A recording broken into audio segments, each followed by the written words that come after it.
Josh and I are on our longest passage in our 8 weeks of sailing. With only 14 nautical miles remaining and running on 8 hours sleep over a 48-hour period, we were feeling pretty blessed to have a mellow sunrise and beautiful conditions to share together. Check it out.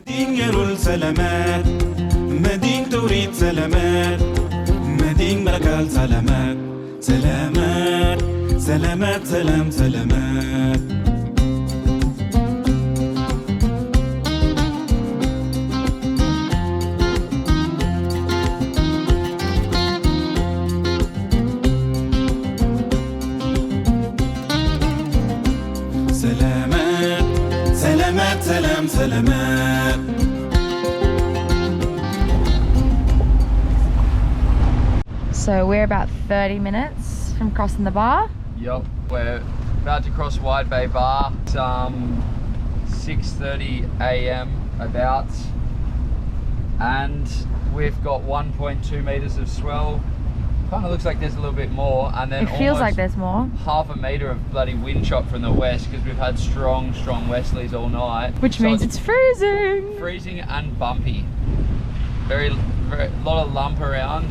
We've got 2 reefs in the main and our number 1 head sail up. We had the motor on and we're only making an extra knot, so now it's just in idle waiting for when we're ready to cross the bar. And it's 2 hours until high tide, so we're gonna ride the last of the tide in. It seems like people have dropped I've just watched 2 boats go over and it seems like they've dropped their sails to go over. Maybe that's if you have to stop. Interesting. Yeah, because obviously we've never done this before. Yeah, oh yeah. So we were kind of hoping that we could follow some vessels in and see what they do. Never ever done this before. You've steered a boat before though. I've done that once before. Oh, that's good. We've got the waypoints in our Garmin instrument, and that's telling us exactly what route to take based on what VMR Tin Can Bay has advised. So yeah, it's pretty good conditions. Everything's kind of in our favour, which is good. Maybe we'll drop the head sail to go across. Yeah. Keep the main up. For some stability and control. I'm surprised that they dropped all their sails. They also look like they had a really powerful One motor. boat's still got a bit of sail up. The one that passed us earlier? Nah, they've dropped all their sails. Yeah. That doesn't surprise me though, because yeah. It didn't look like it was for stability so much with that. No, that looked like it was more so for drive. Yeah, there was about a 70-foot, looked like some sort of schooner. It wasn't catch rigged, that passed us, and yeah. Flying. They passed us doing probably about 10 knots quicker than we were. And now they're already starting their entrance to the bar. There might be some sort of, oh no, that's a sailing vessel up there. Oh well. Cool. So we just dropped the head sail, copped a good little sail to the face, knocked my sunnies off my face, tied her up on the handrail, and now we're beginning our first entry into Wide Bay Bar. How about I helm and you keep very diligent lookout? Is that alright? Where'd my phone go? The Wide Bay Bar.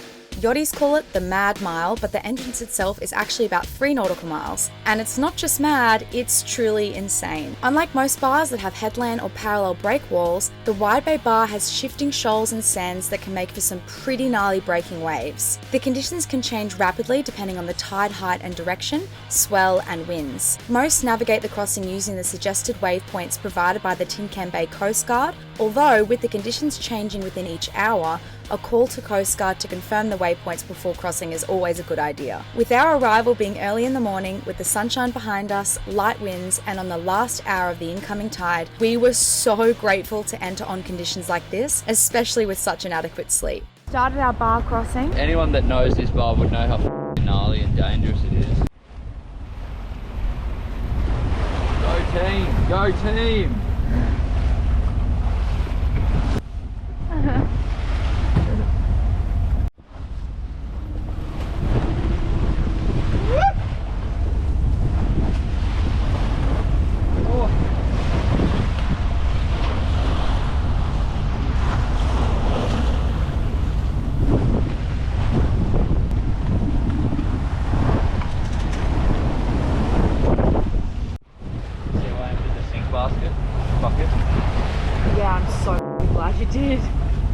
We've got chili oil everywhere. Wow.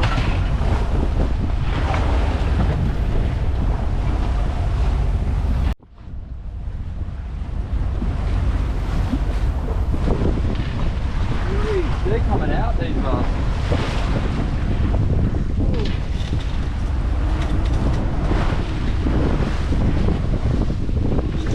Whoa, that's the biggest one yet. Whoa.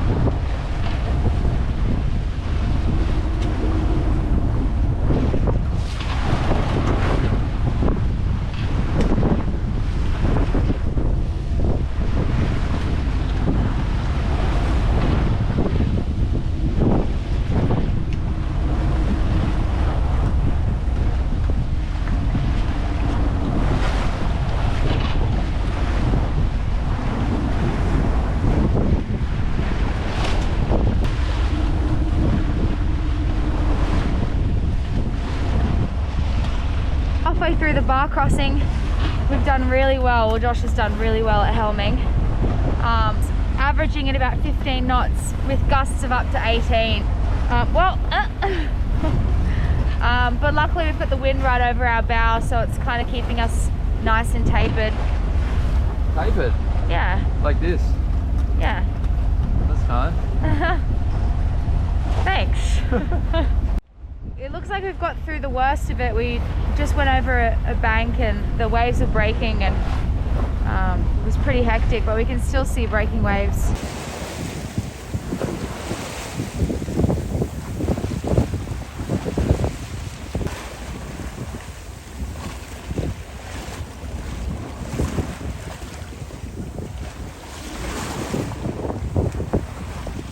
So we made it through the bar safely.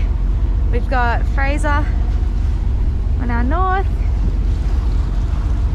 Inskip Point to the south, and we're just continuing west up into this mouth, and we'll find an anchorage for the next couple of hours until the tide turns. We'll have a sleep to escape the westerly, and then once the tide turns we'll find a more permanent anchorage further up into the river, either in Tin Can Bay, or we're not quite sure yet. We can't really think clearly because we're so tired and cold.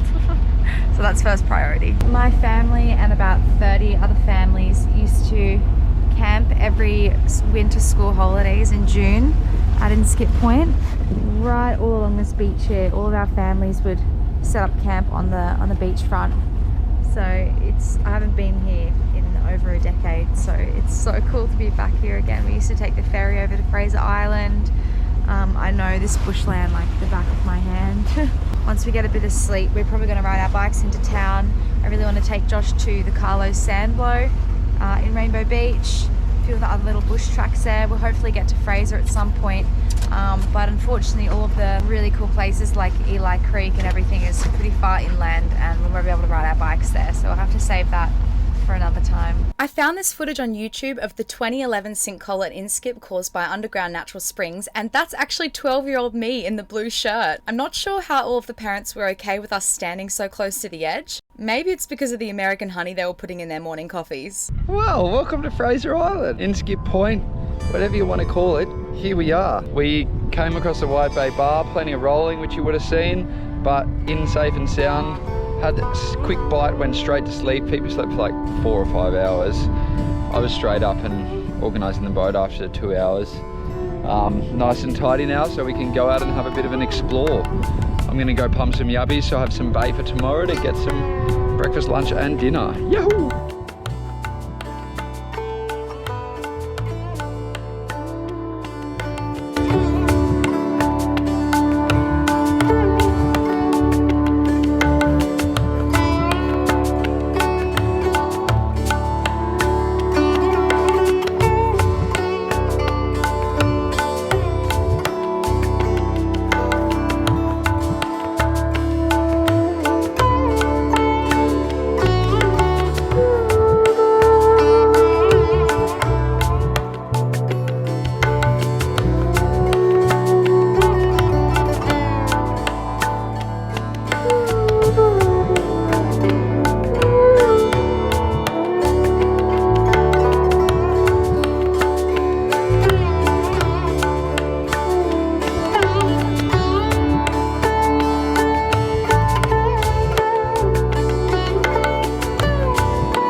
Inskip Peninsula is a narrow 2-kilometre long sandy finger of land built up by nature's elements. It forms a natural breakwater at the entrance to Tin Can Inlet and Great Sandy Strait. The beech she oaks and cypress pine trees offer a beautiful canopy to relax under as we shared our excitement and plans for our time here. Phoebe couldn't stop talking about the Carlo Sandblow, but before we headed that way, I had my mind set on chasing some fish.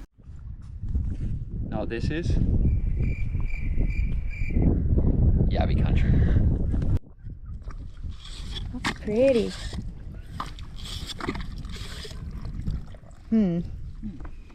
Well, and that one's got, those two have roe on them, so we're not going to put them in there. Oh, babe. Cut that shot out of it. No, throw that one back.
So Phoebe and I are motoring up to, halfway up to Tin Can Bay. We're going to stop over for a quick little fish on the way.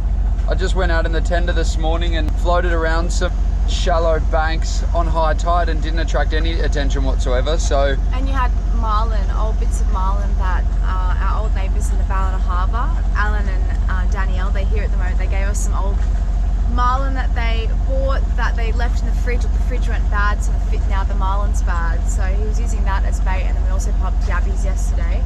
Got a couple of yabbies yesterday. They were quite elusive. I actually didn't try the marlin this morning. I only used the yabbies because I was fishing for flathead and a lure. So I had bait and lure and nothing. But we're going to go to a couple of ledges on the way up the river. So yeah, that'll be nice. Not much of a morning for sailing, well, with the direction we're going anyway. Straight over our bow. So we're just having a little motor up the river, saves us packing down the sail as well after a quick 30-minute trip. But we are riding the tide, so that will help us greatly. We're in our, well, not quite, we're close to our destination of where I want to fish. There's an outlet of a river out there over the other side, and it drops off a lot, so there's going to be some good fish there. But we're anchored on the opposite side of the river because we went and anchored over there.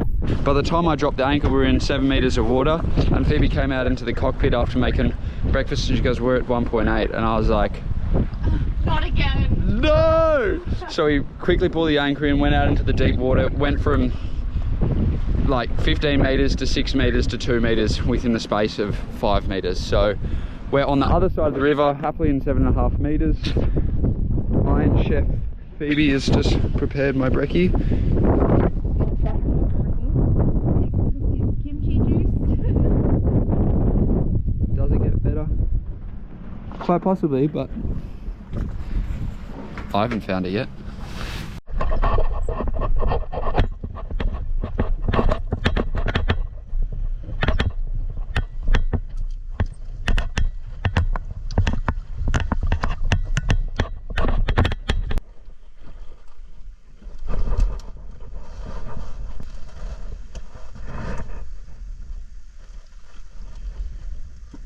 It took everything in me not to make this the thumbnail.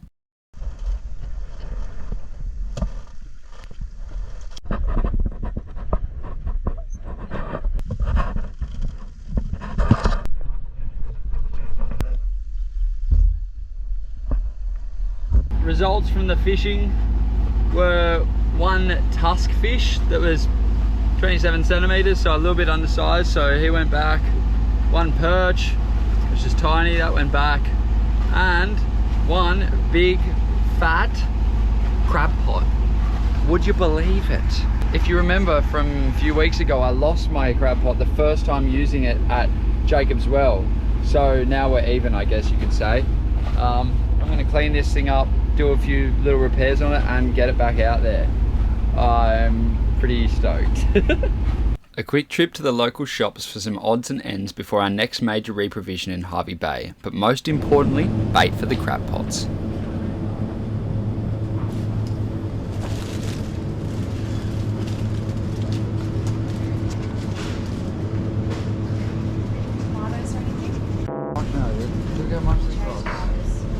Look how much they cost, Phoebe.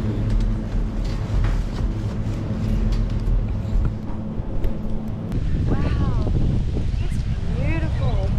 Restocked on gas. Groceries. This is the cutest little town. Tin Can Bay. We left the tender out in the water because we weren't sure how much the tide will have gone out by the time we got back. Made it just in time. We did pretty well, didn't we, Phoebe? Don't even have to drag it. I think it's the first time we haven't had to drag our tender across the sand at low tide. Yeah. And I'm walking with my pants, whoa! I'm walking with my pants pulled up like this from habit because that's the way I was walking from the tender. So, doing some crabbing. I'm gonna throw the pots in here. You can see this derelict, deserted, stricken yacht behind us. I'm gonna put the crabs in around here so I can remember where they are. I've got the right amount of rope this time. I've got hopefully all the right stuff. I'm gonna be using the crab pot that I found, or that I caught today, early this morning. And I've got two smaller pots given to us by our friends Josh and Nick, which is wonderful. I'm also using some bait that they recommended. I'm using cans of dog food. So I'm gonna punch some holes in that, chuck them in the pots and throw them over. Come back and check them tomorrow.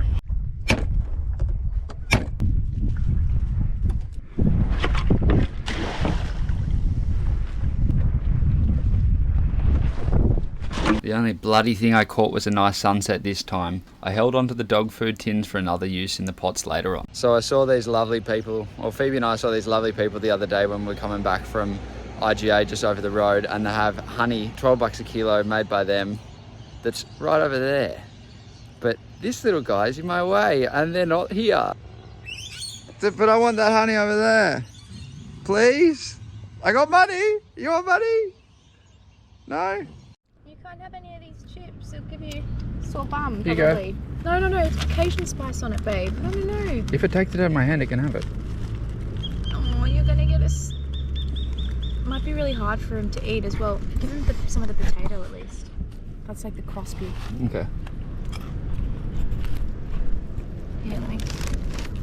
There you go. Bit of potato for the wheelie baggy. Yeah, the wheelie baggy. Yeah. The potato for the wagtail. Wow, look at the eyebrows. I've never seen that before. They never come close enough. You are so cute. Look at your teeny tiny little legs. Little twig legs. How far have you run in those legs? Give you a little pat? No. But I'm feeding you. The pat for the really big tail? Okay. No, that's okay. We don't really know each other. There you go.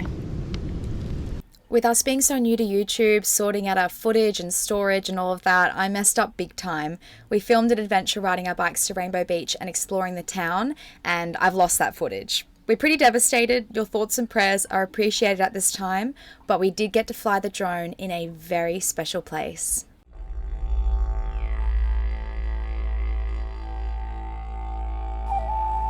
Captain Cook named the Carlo Sandblow after one of his crew members, whose name was Carlo. But considering that we were on the traditional lands of the Petula people, and being that Australia is the home to one of Earth's oldest civilizations, we would prefer to tell you the Dreamtime story of the Coloured Sands.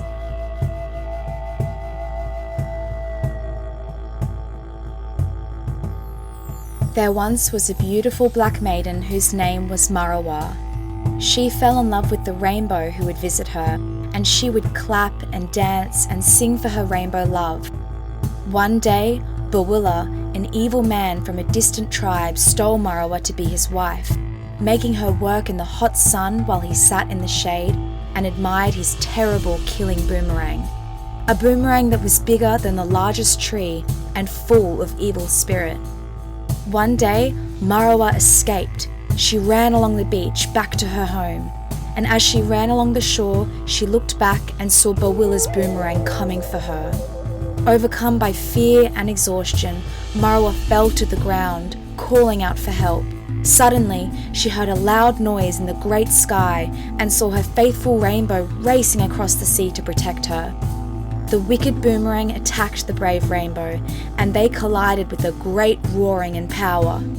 The boomerang was killed instantly, and the rainbow shattered into many great pieces along the stretch of coast.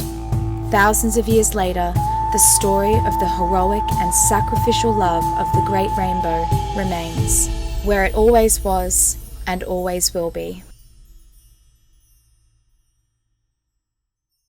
Yeah, he did crash the drone into the sand, but that's all right. He gets better at it next episode. Thanks for watching. Come check us out on Facebook if you want to stay up to date and in touch. Next week we are in the Great Sandy Straits, or we try to be anyway. Catching some fish and slapping a couple of little stickers on the transom of the boat. Come check it out. Okay, see you then. You.